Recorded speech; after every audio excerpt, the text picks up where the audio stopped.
Hello students, welcome to our channel target physics with Lalan Sharma. तो आज बच्चों हम लोग वेक्टर का अगला लेक्चर पढ़ेंगे और उसमें है न्यूमेरिकल है और वेक्टर प्रोडक्ट है की डिफिनीशन पढ़ना है। तो आज बस इतना ही पढ़ना है। तो इससे पहले वाला न्यूमेरिकल है, देखिए। तो ये पहला न्यूमेरिकल मैं यहाँ नीचे से लिखा हूं। तो if vector A equal to 4i cap minus 2j cap plus 4k cap and vector b is equal to minus 4i cap plus 2j cap plus xk cap are perpendicular to each other। Vector a और vector B एक दूसरे के क्या हैं? लंबवत हैं, perpendicular हैं each other. Then find the value of x. ये अननोन है एक्स, इसे आपको फाइंड करना है। तो हम आपको पहले ही थ्योरी बता चुके हैं, अगर टू वेक्टर म्यूचुअल परपेंडिकुलर हैं तो क्या करना चाहिए है, तो a dot b is equal to 0 लेके चलना चाहिए।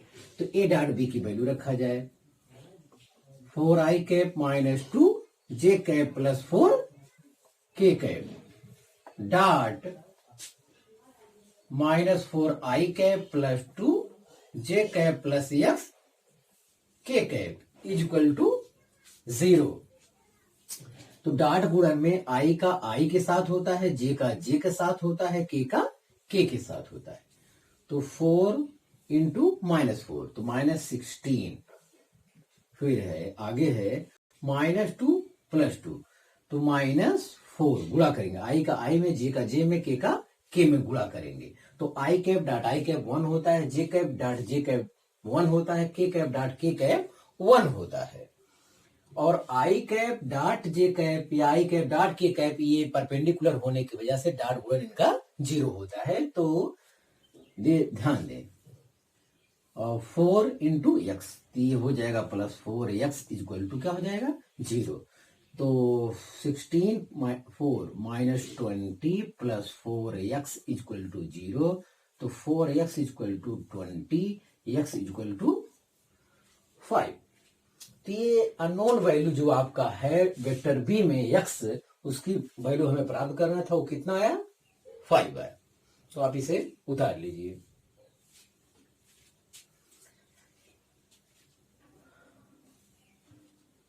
तो अगर ये आपका हो गया है तो हम इसे हटाते हैं।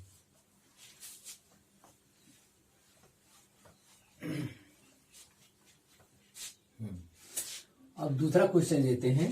3 vector A B and C are such that vector A equal to vector B plus vector B and their magnitude in the ratio 5.5 ratio 4 ratio 3 respectively. Find the angle between A and C.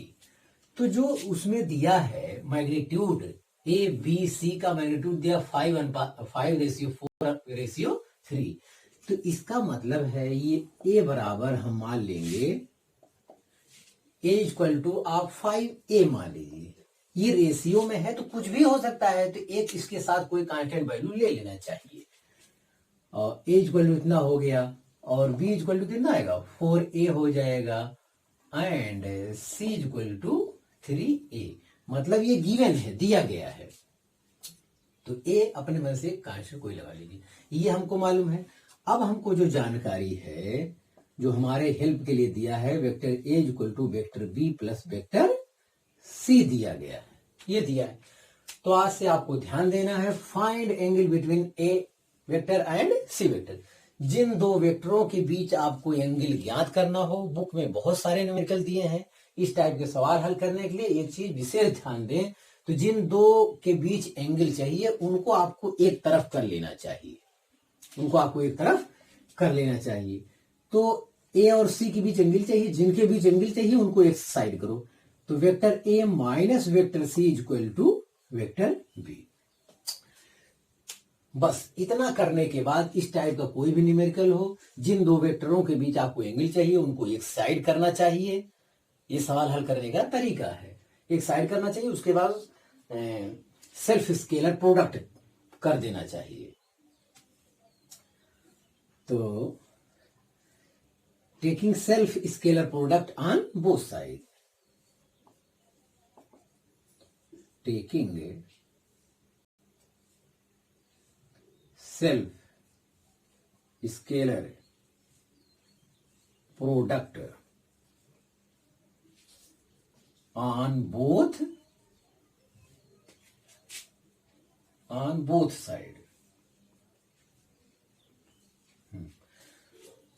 तो self scalar product करते हैं vector A minus vector C dot vector A minus vector C equal to vector B dot vector B. तो A का A में vector A dot vector A, फिर A का C में vector ए dot vector C, C का A में minus vector सी dot vector ए, सी का C में दोनों माइनस है तो प्लस हो जाएगा। तो vector C dot vector C equal to vector B dot vector B. तो ध्यान दें, तो ये हो जाएगा ए स्क्वायर, ये हो जाएगा ए डॉट सी, तो हो जाएगा 2 vector A dot vector C plus C square equal to हो जाएगा बी स्क्वायर, या इसे लिख सकते हैं A square minus 2 A dot C के A C cos theta plus C square equal to B square हो जाएगा। अब इसमें सब वैल्यू हमें मालूम है, तो 2ac cos थीटा को उस तरफ ले जाते हैं और बाकी ये इधर सब हो जाएगा। तो ये हो जाएगा 2ac cos theta equal to, सबको उस तरफ ले जाओ, ये उधर जाएगा, इसको इस तरफ, A square plus C square minus B square upon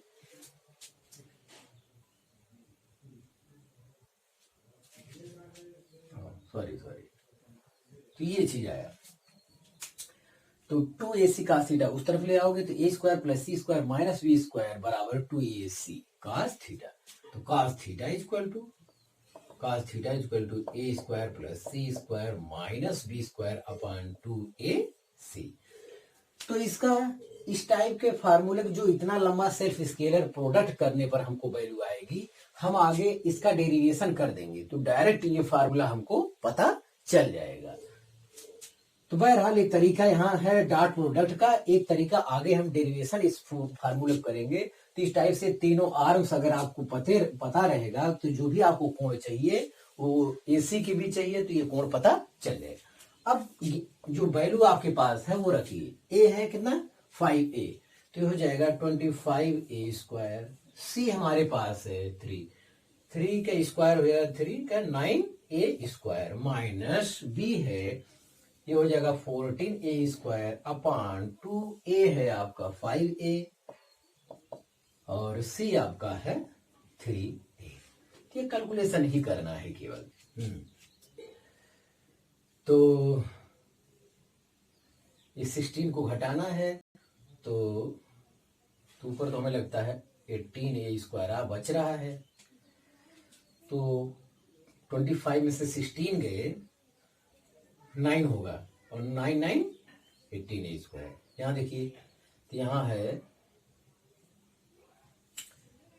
तो 5a गुणे 5 अलग कर दो 6a स्क्वायर, तो a स्क्वायर से a स्क्वायर कट जाएगा और 3 6 3 18 6 3 18, तो ये आ गया 3/5 आ गया।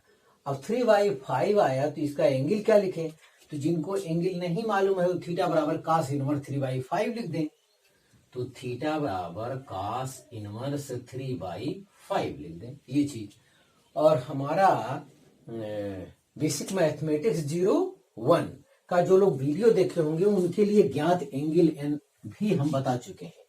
हम आपको बताए हैं tan थीटा बराबर 3/4, ये tan 37 अंश का मान होता है।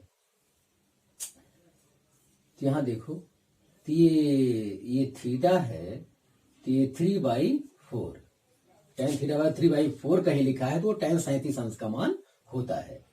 ये थीटा कितना है 37 अंश, ये 3 है 4 है ये 5 है। अगर यहां लिखा है 3/5, 3/5 cos 3/5, तो ये कितना हो जाएगा? cos 3/5 ये किसका मान है? सॉरी, अगर cos थीटा बराबर 3/5 है तो ये थीटा कितना है? 37 अंश। तो ये 37 अंश का मान है। जिसे cos थीटा बराबर 3/5, तो मैं यहां लिख सकता हूं cos 37। तो थीटा बराबर कितना हो जाएगा? थीटा बराबर 37। यस, ध्यान दें। तो tan 37 अंश का मान होता है 3/4, आपको बताया गया है। और tan 53 अंश का मान होता है 4/3, ये आपको बताया गया है। क्योंकि ये 37 है तो ये कितना हो जाएगा? 53। तो बेसिक मैथमेटिक्स 01 आपके यूट्यूब पर है, आप उसे देख लें, ये कोण का वहां पता चल जाएगा। तो कंपटीशन वाला तो डायरेक्ट एंगल दे देता है, लड़का एंगल नहीं रट के गया तो क्या करेगा? इसका अंदाज से ढूंढना पड़ेगा वहां। सब लोग जानते हैं कि tan 45 अंश का मान 1 होता है, तो tan 37 अंश का मान 1 से कम होगा। तो ये वहां पे आप क्लियर करिए। तो न्यूमेरिकल उतार लीजिए।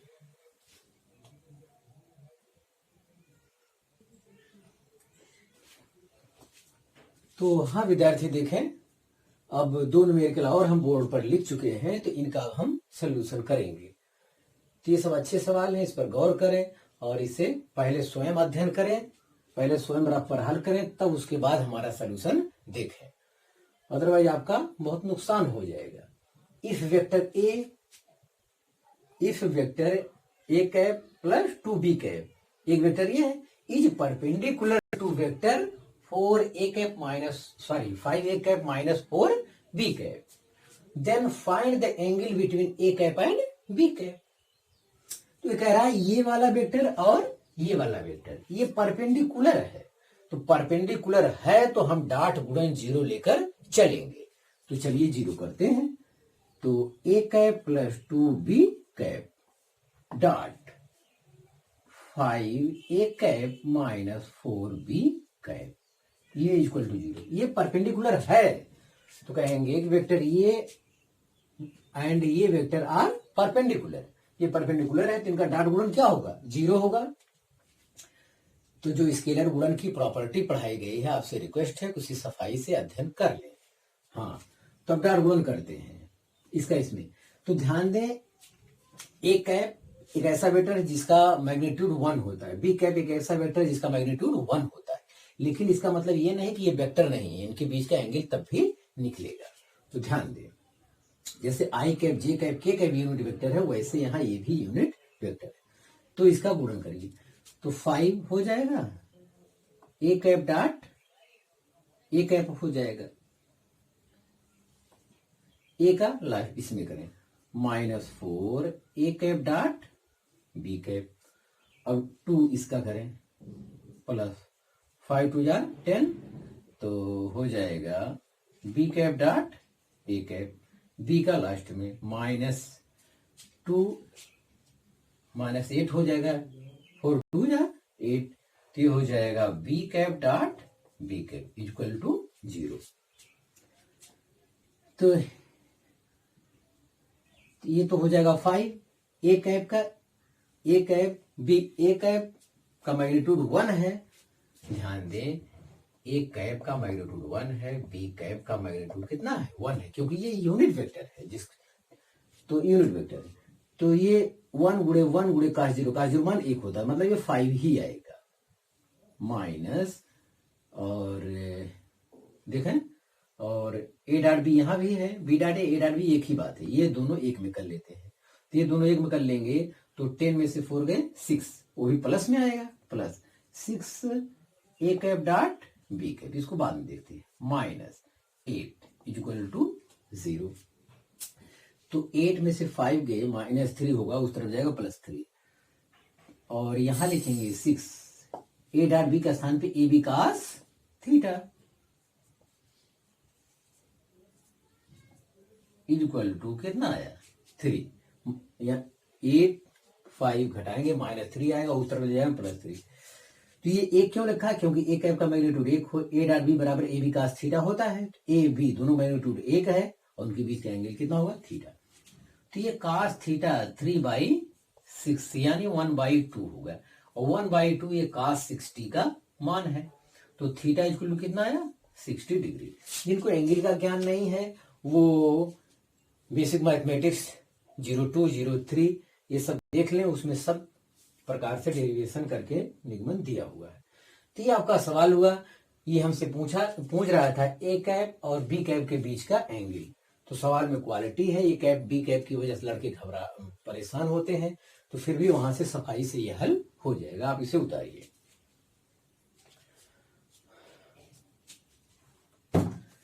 हाँ, हम लोग अब अगला न्यूमेरिकल 4th वाला देखते हैं। सब अच्छे अच्छे न्यूमेरिकल हैं, सब कंपटीशन से रिलेटेड हैं, आप सफाई से पढ़िए। हाँ, चौथा न्यूमेरिकल हम देखते हैं। कह रहा है vector a and vector b are two non collinear vector. Non collinear vector मतलब एक रेखा में नहीं है वो, इस टाइप से एक सीध पे, दो वेक्टर एक सीध पे नहीं है, तो ये नॉन कोलिनियर वेक्टर हो गया। एक सीध में नहीं है तो ये कोप्लेनर होंगे। Non collinear unit vectors and vector a cap plus vector b cap equal to कितना दिया है, √3 दिया है। Then find the value of vector A minus vector B dot two vector a plus vector b, इसकी वैल्यू ज्ञात करना है। तो ये ज्ञात करने के लिए जब तक हम वेक्टर ए और वेक्टर बी के बीच का एंगल नहीं ज्ञात कर पाएंगे तो कैसे हो पाएगा।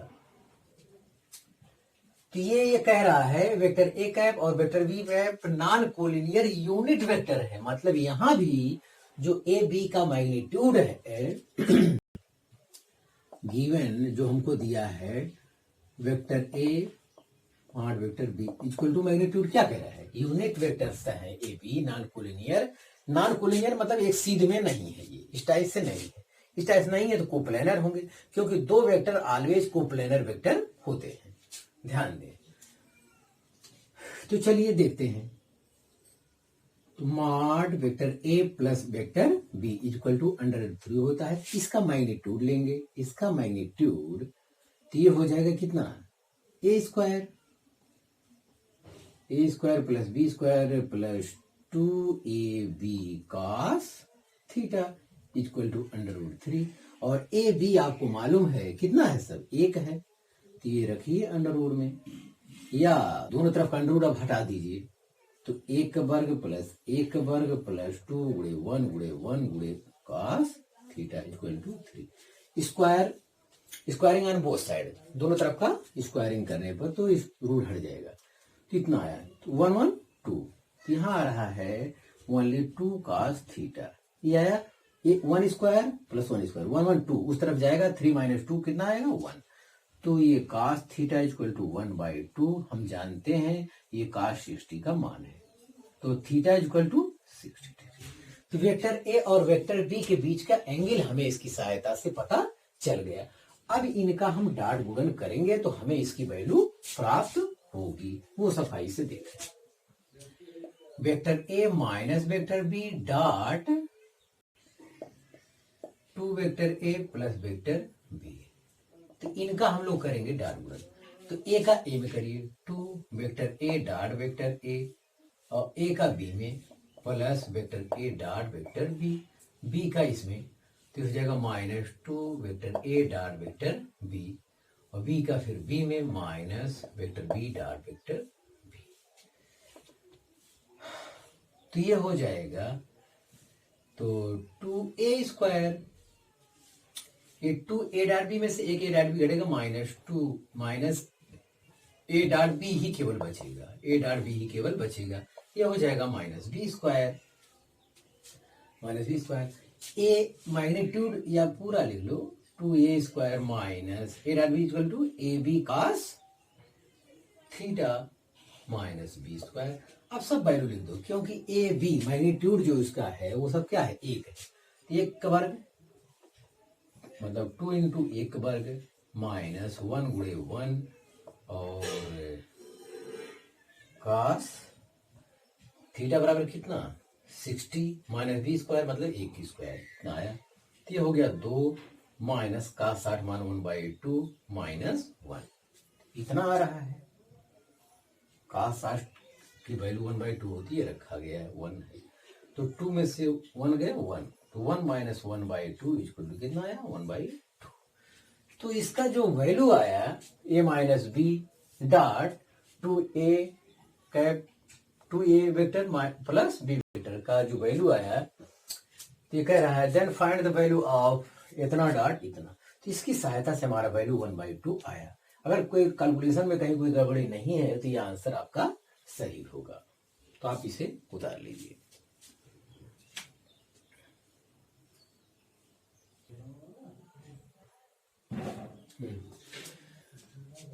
हाँ बच्चों देखिए, आज का last numerical i cap and j cap are unit vector along x axis. मतलब आई कैप हम लोग पहले से जानते हैं एक्स एक्सिस में कार्य करता है और जे कैप वाई एक्सिस में कार्य करता है रिस्पेक्टिवली, माने क्रमशः। What are the magnitude and direction of vectors I cap plus J cap and i cap minus J cap. तो ये न्यूमेरिकल तुम्हें फिगर से ही हल कर दिया। हम लोग पहले से जानते हैं एक्स एक्सिस के डायरेक्शन में जो यूनिट वेक्टर वर्क करता है वो आई कैप होता है, वाई एक्सिस के डायरेक्शन में जो यूनिट वेक्टर वर्क करता है वो जे कैप करता है। तो आई कैप जितना लंबा है उतना लंबा जे कैप भी है। ये पहले कोऑर्डिनेट में एक्स एक्सिस में ये गया और ये वाई एक्सिस में गया है जे कैप। तो I cap plus J cap equal to परिणामी वेक्टर जो हो जाएगा आई के प्लस जे कैप, मतलब एक्स और वाई एक्सिस के 100% मिडिल में होगा। ये कितने डिग्री पे होगा? मिडिल में इसलिए होगा क्योंकि जितना ये 1 सेंटीमीटर अगर ये है तो ये भी 1 सेंटीमीटर आपका है। फिर देखते हैं, अब अगर यही वेक्टर माइनस में करना है तो जे वाला वेक्टर जो ऊपर की ओर पॉजिटिव है वो नीचे की ओर ले आएंगे तो माइनस वेक्टर। ये वेक्टर सब्सट्रैक्ट के नियम से ये भी हो जाएगा। तो जितना लंबा जो है ये जे कैप है उतना ही लंबा आई कैप है, क्योंकि इनका मैग्नीट्यूड 1 है 1 है। तो जाहिर है कि आई कैप जोड़ने में I cap plus minus J cap equal to magnitude जो वेक्टर आएगा जोड़ने के बाद वो I cap minus J cap आएगा। ये चीज फिगर से ही क्लियर है 100%। अब वो आगे कह रहा है what are the magnitude and direction of the vector I cap plus J cap and एक वेक्टर ये है एक वेक्टर ये है। तो यहां कहेंगे magnitude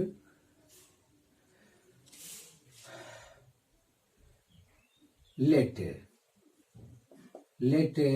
vector A equal to मान लेते हैं क्या I cap plus J cap and vector B equal to मान लेते हैं I cap minus J cap. तो यहां कहेंगे magnitude of vector I cap plus J cap, तो ये हो जाएगा magnitude I cap plus J cap. इसका मैग्नीट्यूड है कि ये वेक्टर ऊपर रहेगा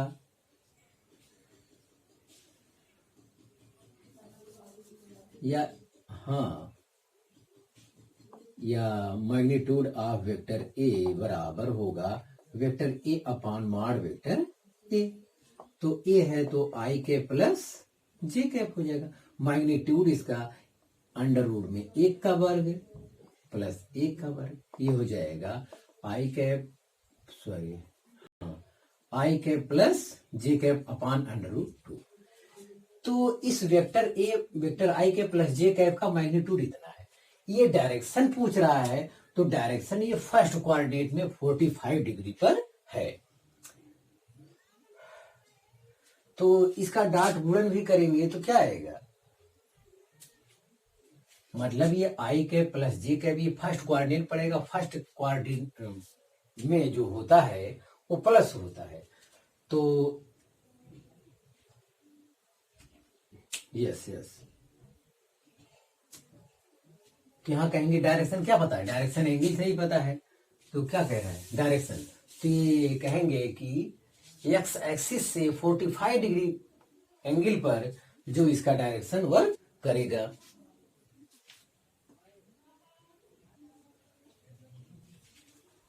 हाँ विद्यार्थी देखें, तो इसका हम लोग सॉल्यूशन कर रहे थे। तो जैसे मैं यहाँ अपनी थ्योरी से तो यहां कह दिया 45 डिग्री है। मान लेते हैं ये vector I cap plus J cap ना होता, आई कैप प्लस 2 जे कैप होता, इस टाइप कह देता, या 2 आई कैप प्लस जे कैप होता। ऐसे केस में 45 डिग्री जो स्वतः हमको मिल गया बिना मेहनत किए, वो तब नहीं मिल पाएगा, तब कोई अननोन एंगल आएगा। ऐसी दशा में ये न्यूमेरिकल कठिन हो जाएगा।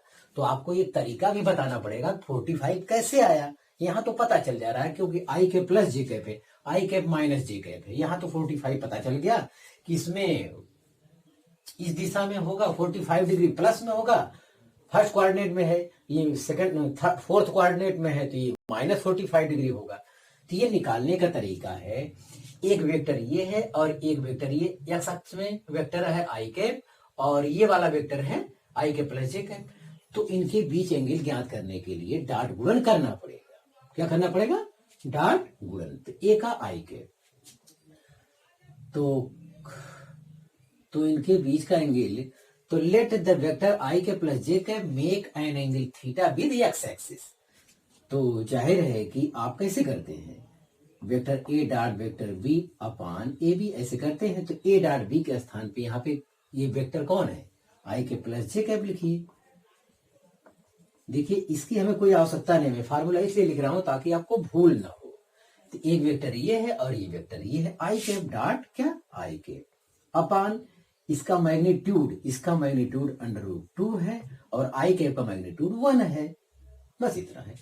तो इसका I cap plus J cap dot I cap, तो बताया गया है आपको आई का आई में डॉट गुणन होता, आई का जे में करेंगे तो cos 90 हो जाएगा, उसकी वैल्यू 0, तो आएगा 1 अपान √2।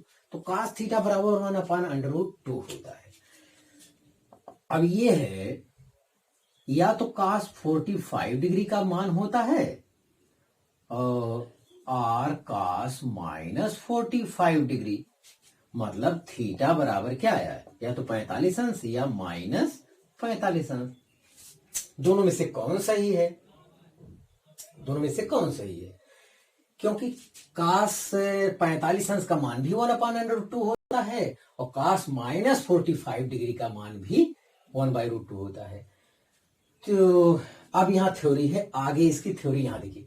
Since I cap plus J cap lie मतलब पड़ा है इन द फर्स्ट क्वाड्रेंट, मतलब आई कैप प्लस जी कैप कहां पे है? फर्स्ट क्वाड्रेंट में है, फर्स्ट क्वाड्रेंट में है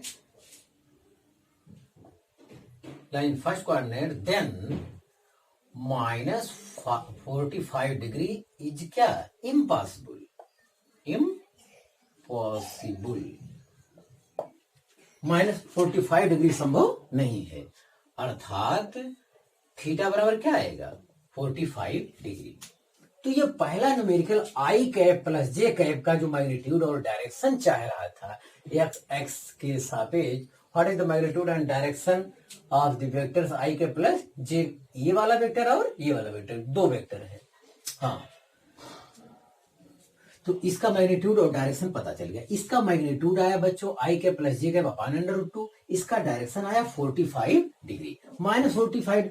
आपको थ्योरी बताया जा चुका है, cos माइनस थीटा बराबर होता है cos थीटा, इसलिए ऋण चिन्ह cos के लिए कोई मतलब नहीं रखता। ये प्लस 45 डिग्री आया है, मतलब फर्स्ट कोऑर्डिनेट में आया है। अब यही सवाल 100% हम हल करेंगे, आप लोग इसे उतार लीजिए। अब यही सवाल हल करेंगे हम किसके लिए? ये वाले के लिए। 100% यही थ्योरी, आंसर भी सेम आएगा। मैं जानता हूं कि माइनस 45 डिग्री, माइनस 45 मतलब ऊपर गए हैं, ऊपर इस तरफ चलते हैं प्लस लिया जाता है, इस तरफ चलते हैं तो माइनस लिया जाता है। तो ध्यान दें, माइनस 45 डिग्री ये होगा दूसरे वाले का आंसर। तो चलिए अब हम ये वाला हटाते हैं, तब दूसरे वाले के लिए हल करते हैं। ये वेक्टर बी बराबर हमें चाहिए। हाँ देखें, तो वेक्टर बी बराबर इतना है, तो इसका मैग्नीट्यूड चाहिए, तो बी बराबर है वेक्टर बी अपान माड वेक्टर बी। तो ये है आई कैप माइनस जे कैप, इसका मैग्नीट्यूड फिर आएगा क्या? √2, क्योंकि √1 का वर्ग फिर प्लस माइनस 1 का वर्ग फिर आएगा वही। तो वेक्टर बी का मैग्नीट्यूड वो चाह रहा था, वेक्टर बी का जो मैग्नीट्यूड होगा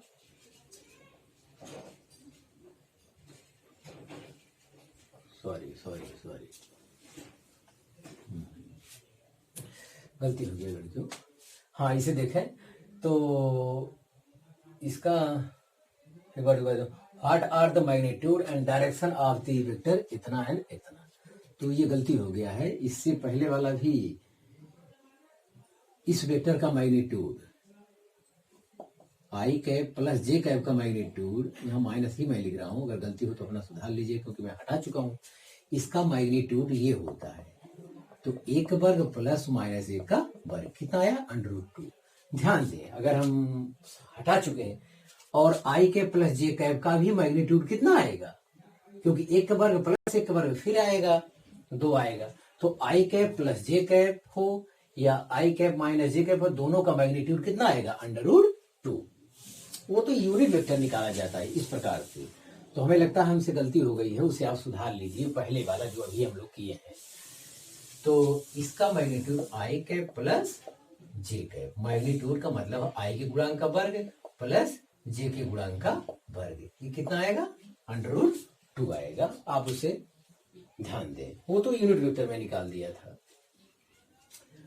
तो गलती सुधार लीजिए आप लोग, क्योंकि हम एडिट तो कर नहीं पाएंगे, ये कमी तो पकड़ा गया वो हो जाएगा। हाँ आगे देखिए, let the vector I cap minus J cap makes an angle theta with the x axis. फिर कर लिए तो फिर cos थीटा बराबर इतना आया, यहाँ क्या कर देंगे माइनस। तो I cap dot I cap 1 होता है, माइनस आई कैप डॉट जे कैप 0 होता है, तो फिर यही आएगा। और हाँ तो इसके फिर ये वाला वेक्टर और ये वाले वेक्टर के बीच कितना मान लिया है थीटा, जबकि 45 आ रहा है मेरा, कोई दिक्कत नहीं, मैं डायरेक्ट भी वैल्यू रख सकता हूं। तो ध्यान दें, तो ये आया 1/2। तो फिर cos थीटा का मान कितना होता है, मतलब cos 45 डिग्री का मान भी 1/√2 होता है, और cos माइनस 45 डिग्री का मान भी क्या होता है 1/√2। तो मतलब थीटा बराबर 45 और माइनस 45। तो अब हम कहेंगे कि since I cap minus J cap lie in the fourth quadrant,